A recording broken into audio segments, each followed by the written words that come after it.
Fala meu bacana, minha bacana, tudo beleza aí com vocês? Então, hoje a gente vai dar continuidade aos nossos conteúdos de biotecnologia, tá bom? Não se esqueça de já deixando o seu like aí no vídeo, tá? E se você não é inscrito, se inscreva, ativa o bendito do sininho para você já ir recebendo cada vez que for chegando vídeo novo no canal, você já fica ligado que tem vídeo novo, tá? Então hoje a gente vai, como eu disse, já vai dar continuidade à biotecnologia, a gente vai falar sobre engenharia genética, tá? Principalmente a parte que fala de tecnologia do DNA recombinante, que é o foco, e a gente vai falar um pouco sobre clonagem do DNA, identificação de pessoas, tá certo? Enzimas de restrição, e aí você fica ligadinho aí, tá bom? Antes de mais nada, a gente já dizer o conceito sobre engenharia genética, gostaria de pedir desculpa por algum barulho de moto, de carro, tá? Alguém falando, não tenho controle sobre isso, infelizmente, tá? Mas aí já vou lhe pedindo desculpa. Então vamos entender, tá? Engenharia genética, seria engenharia genética, a tecnologia do DNA recombinante, é um conjunto de técnicas de manipulação do DNA que permite isolar e multiplicar genes e também transferi-los de um indivíduo para o outro, mesmo entre espécies diferentes, de espécies distintas. Tá? Usa-se alguns cobaias, tá? Para a gente fazer esses estudos genéticos, vegetais, animais, mas hoje os principais cobaias dos estudos genéticos, tá? Nessa área de tecnologia de DNA recombinante são os seres microscópicos, os vírus e as bactérias, beleza? Então vamos ver, por que escolher uma bactéria? A bactéria, por exemplo, ela é capaz de se duplicar a cada 20 minutos, por exemplo, cerca de 20, 30 minutos. Isso é interessante porque num dia pode ocorrer 48 duplicações de uma mesma bactéria, e isso pode levar a mais de 1 quatrilhão de novos organismos gerados a partir de um único organismo, de um único genitor. Isso é o que a gente chama de clone. Clone são indivíduos idênticos, tá? Gerados a partir de um único indivíduo por meio de reprodução assexuada. Você sabe muito bem hoje, tá? Que clonar significa duplicar, fazer uma cópia, tá? E no caso, quando a gente fala de clonagem, a gente está falando de clonar os genes, certo? Para a gente entender bem essa questão de tecnologia de DNA recombinante, como recombinar o DNA, tá certo? A gente precisa entender alguns conceitos primordiais, e um deles é falar sobre as enzimas de restrição ou endonucleases de restrição. O que seriam elas, tá? Como você já está vendo aí na foto, tá certo? E aí eu vou dar só uma explicada para você entender melhor. Endonucleases de restrição são enzimas bacterianas que podem clivar a molécula de DNA em pontos específicos, gerando fragmentos de tamanhos definidos. O que seria essa clivagem? Cortar, certo? Ela corta o DNA em pontos específicos. Elas são verdadeiras tesouras moleculares, reconhecem pontos específicos do DNA e cortam, certo? Então, foram descobertas no início dos anos 70, tá bom? E alguns cientistas acreditam que essas enzimas de restrição, elas foram desenvolvidas pelas bactérias justamente para defender as bactérias contra o ataque de vírus bacteriófagos, vírus que destroem bactérias. Quando o vírus bacteriófago ele injeta um material genético na bactéria, essas enzimas elas entram em ação, cortam o DNA viral e impedem, inativa o ataque do vírus. A descoberta dessas enzimas de restrição é de fundamental importância e de avanço para a genética, porque elas são verdadeiras ferramentas bioquímicas, tá? E já que elas cortam o DNA, isso pode ser feito de forma controlada, e o que pode permitir analisar o material genético, algo que antes não acontecia. O importante de falar sobre essas enzimas de restrição é o seguinte: se elas cortam o DNA em pontos específicos, então se existem... Eu estou analisando lá 2 DNAs, certo? 2 materiais genéticos.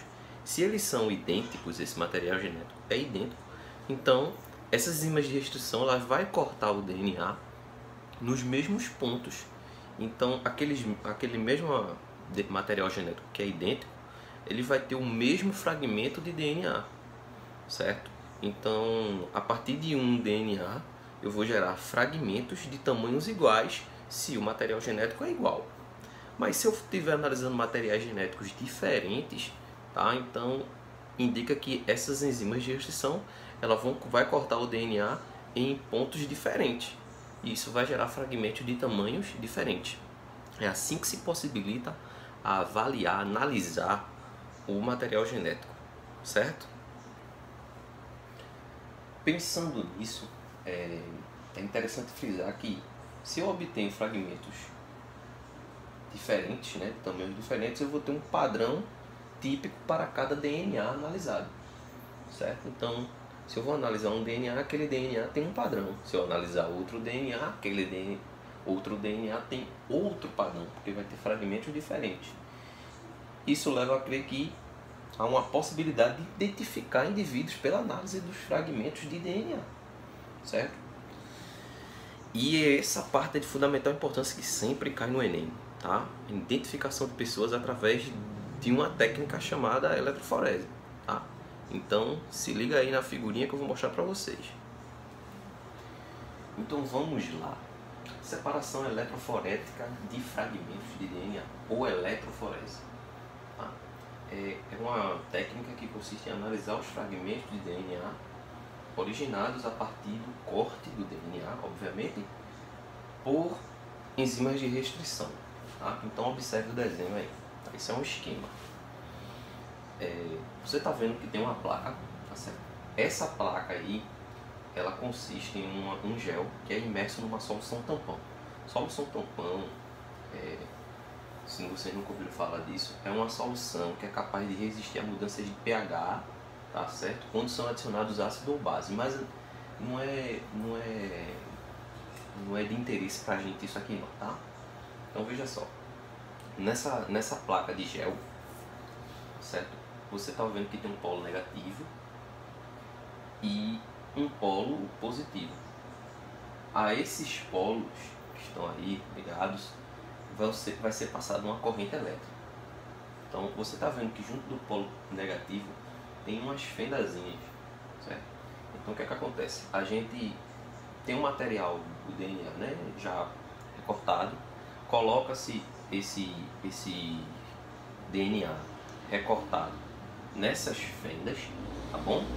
E gera uma corrente elétrica. À medida que essa corrente elétrica vai passar por essa placa de gel, o que vai acontecer é que os fragmentos vão deslizar pela placa do polo negativo para o polo positivo, porque o DNA ele tem carga negativa devido aos grupos fosfatos que ele tem, certo? Então o DNA ele vai migrar do polo negativo para o polo positivo. Então preste atenção. Lembra que eu falei dos fragmentos, fragmentos maiores, fragmentos menores? Quando a gente jogar essa corrente elétrica nessa placa de gel, os fragmentos deslizam, só que quem é que vai deslizar mais? Os fragmentos menores. Por quê? Porque eles têm maior facilidade de passar pelas fibras do gel. É como se eles estivessem correndo numa corrida de obstáculos. Então os menores eles vão passar de forma mais fácil pelas fibras. Então eles vão chegar mais perto do polo positivo. Os fragmentos maiores, é como se eles fossem mais pesados, eles não deslizam tão facilmente pelas fibras, certo? Então, quanto menor for o fragmento, mais facilmente ele desliza pela fibra. Isso gera um padrão de faixas, que nem você está vendo aí. E esse padrão de faixas é que é analisado. Depois que o campo elétrico é desligado, né, da placa, então vai ser formado essas faixas, tá certo? E aí a gente consegue analisar. Existem várias técnicas para analisar essas faixas. Uma delas é utilizar o brometo de etílio, tá? Que nem está aí nessa fotinho, E esse brometo de etílio, ele vai fazer com que tenha um efeito fluorescente, tá certo? Quando se jogar uma luz ultravioleta nele, aí a gente consegue identificar as faixas bonitinhas, tá certo? Então esse tipo de técnica permite analisar de forma bacana, viu? Altamente eficaz para analisar e identificar as pessoas através do DNA. Beleza? Pronto. Para a gente entender melhor, tá? Não como o processo é feito, mas sim como é a forma de analisar, tá? Eu coloquei uma questão aí que foi do Enem, mas não é algo que eu estou fazendo nas nossas aulas, colocar uma questão no meio da aula, mas assim, só para a gente entender melhor, tá? Então veja, como é que se faz essa identificação de pessoas? 5 casais, tá? Lembrando que isso pode ser para identificar uma pessoa, tá? Por exemplo, como é que eu posso dizer? Se eu quero identificar o DNA de uma pessoa, por exemplo, numa cena de um crime, tá? Ou teste de paternidade, tá? Que é o caso da questão aí. 5 casais alegavam ser os pais de um bebê. A confirmação da paternidade foi obtida pelo exame de DNA. O resultado do teste está esquematizado na figura, em que cada casal apresenta um padrão com 2 bandas de DNA. Faixas, uma para o suposto pai e a outra para a suposta mãe, comparadas à do bebê. Que casal pode ser considerado como pais biológicos do bebê? Você está observando as faixas aí, tá certo? E é o seguinte, você está vendo que o bebê tem uma certa faixa delimitada, tá? Como se fosse um código de barra, né? Parece mais como um código de barra. E essa faixa do bebê, ela é única, só ele tem, tá? Só que esse bebê, ele tem que herdar essas faixas de DNA de alguém. Então ele herda do pai e da mãe.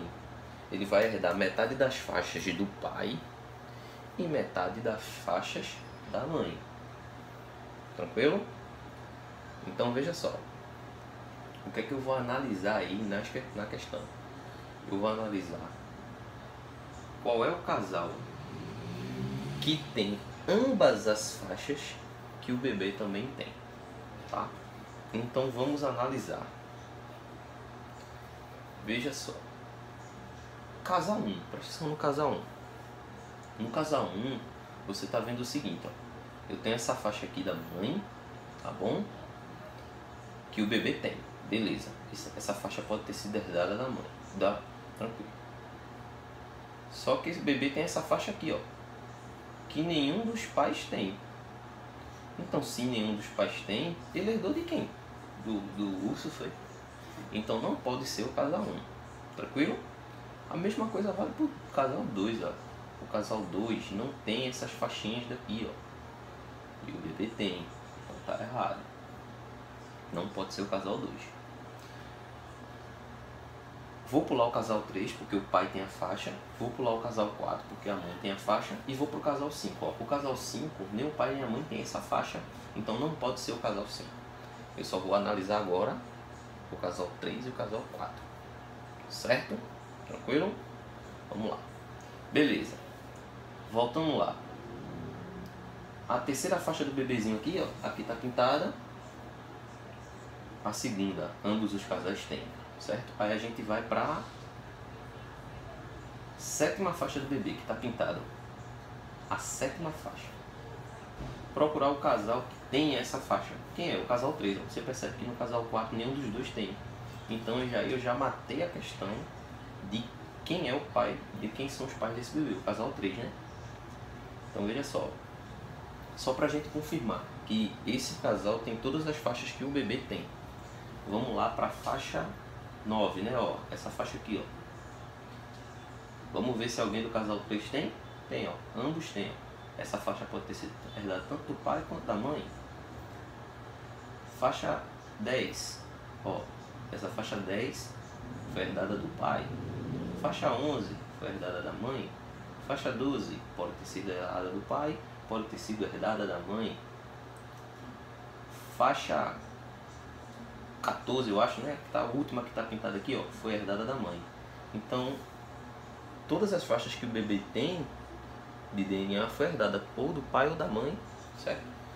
Coisa que a gente viu que teve alguns casais que não tinham faixas que o bebê tinha, certo? Então, é uma forma de analisar esse padrão de DNA, certo? Vamos lá. Ó, agora a gente vai falar sobre a clonagem no DNA, certo?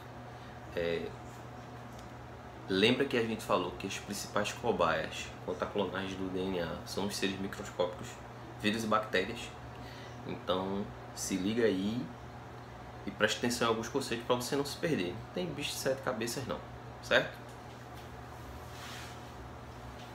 Ó, a clonagem do DNA, a gente vai falar de 2 tipos de vetores. O primeiro vetor é o plasmídio, tá? Que é como foi originado esse mecanismo de tecnologia do DNA recombinante. E o segundo tipo de vetor é o bacteriófago. Tá? Primeiro, os plasmídios. O que são plasmídios? Plasmídios são moléculas circulares de DNA, menores que o cromossomo bacteriano. Ele não é essencial para a vida da bactéria, mas ele é muito vantajoso porque ele pode conter genes responsáveis pela destruição de substâncias tóxicas, como antibióticos. Eles são responsáveis pela resistência bacteriana. Tem genes que ajudam a resistência bacteriana. Esses plasmídios, eles têm uma capacidade de se duplicar independente do cromossomo da bactéria. E eles são transmitidos para as células filhas. Como é que a bactéria se reproduz? A bactéria se reproduz de forma assexuada, através de um mecanismo chamado cisparidade, bipartição, divisão binária. Uma bactéria vai gerar outra bactéria, certo? Mas só que a bactéria ela pode fazer algum tipo de relação, tá? Onde há troca de genes. Na reprodução assexuada não há variabilidade genética porque não há mistura de genes. Mas ela pode fazer algum tipo de reprodução que vai haver troca, mistura de genes, tá? E isso eu vou deixar na aula extra, tá? A gente vai falar sobre conjugação, transformação e transdução bacteriana, tá? Se liga aí na aula extra que eu vou deixar para vocês.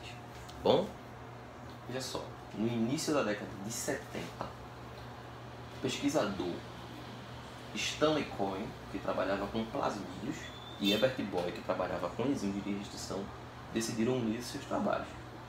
Cortaram plasmídios de uma bactéria em um ponto específico e emendaram esse DNA de plasmídio com o DNA de outro organismo. Certo? Eles cortaram o DNA de um plasmídio e ligaram a outro DNA de outro organismo, certo? A gente consegue cortar o DNA através das enzimas de restrição, certo? Mas como é que eu ligo um DNA no outro? Enzimas de ligase. Se a enzima de restrição ela corta o DNA, a enzima ligase ela liga, ela emenda. Entenda a enzima de restrição como uma tesoura e a enzima ligase como uma cola, certo? Bota isso entre aspas. Viu? Então veja só, o resultado dessa engenharia deles, tá, de cortar o DNA do plasmídio e ligar com o DNA de outro organismo, foi gerar um plasmídio recombinante. Ou seja, o plasmídio unido a um DNA de outra procedência. Aí esse plasmídio recombinante foi incorporado em bactérias vivas, procedimento conhecido como transformação bacteriana, e possibilitou testar sua capacidade de multiplicar em células vivas. As células vivas, as bactérias vivas que estavam com esse plasmídio recombinante se multiplicaram normalmente, originando cópias idênticas. Tá?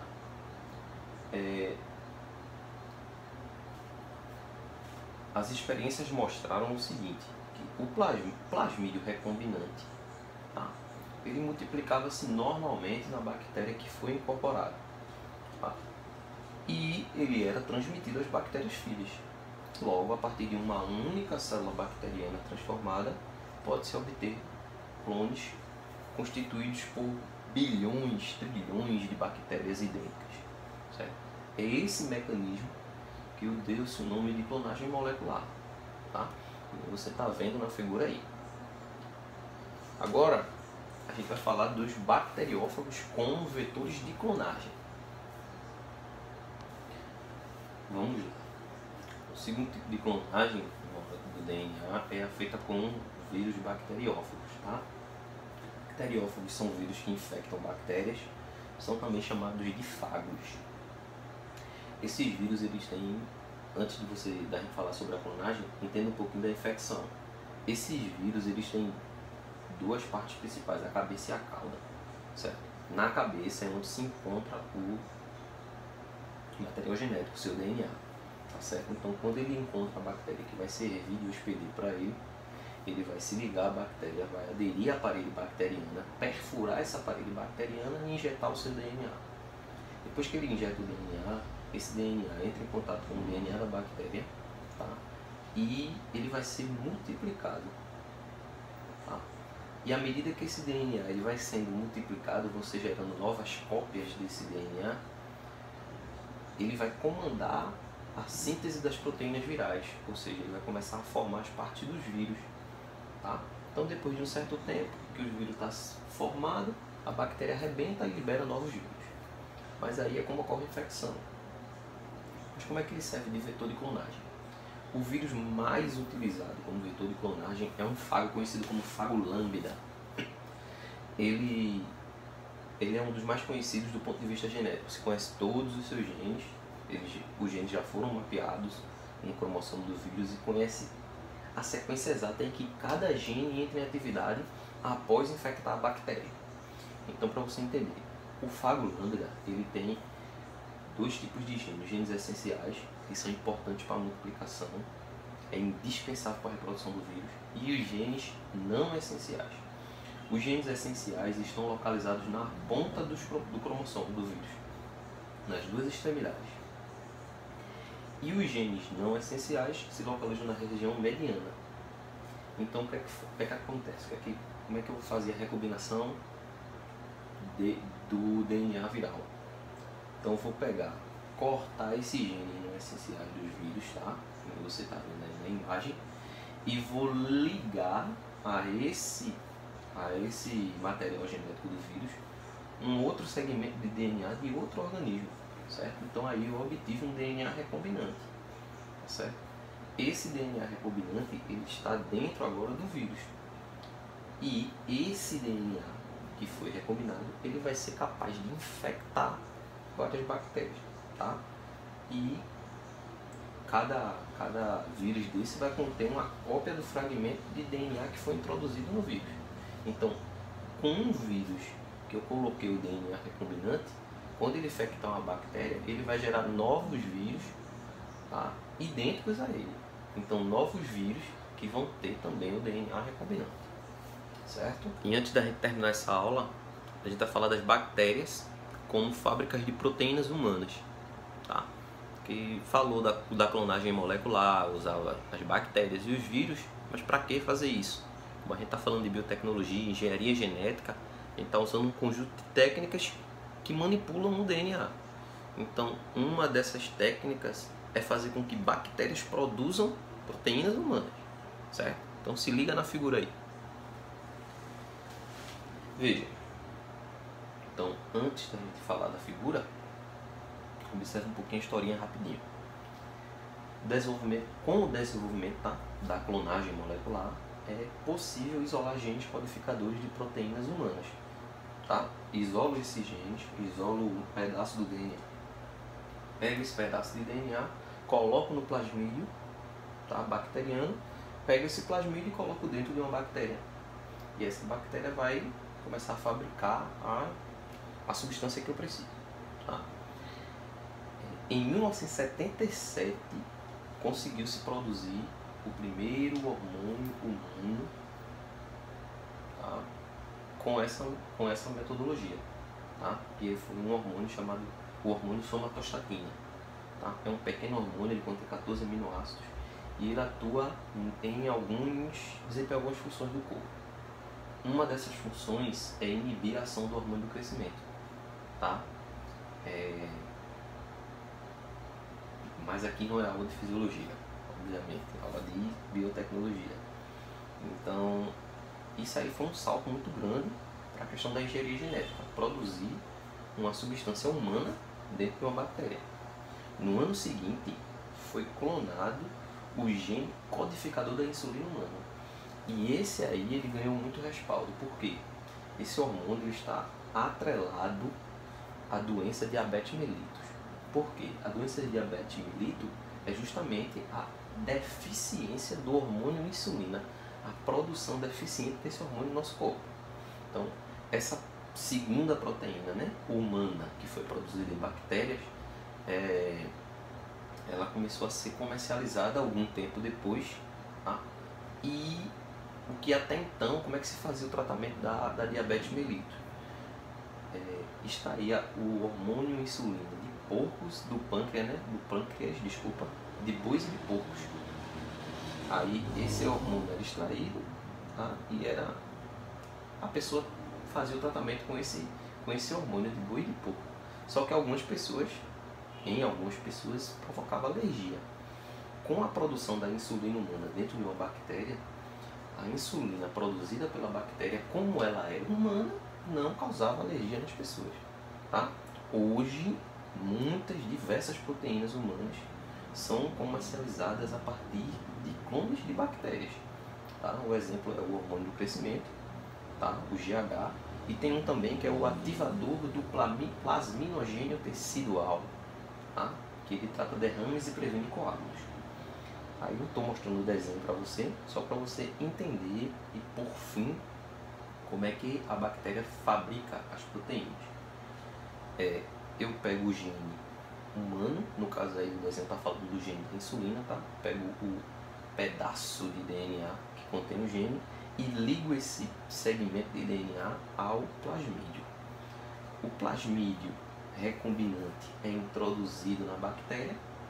Ele tem a capacidade de se duplicar independente do cromossomo da bactéria, e a partir que ele duplica, tá, esse material genético, a bactéria vai começar a produzir a substância humana, né, que no caso aí é a insulina, certo?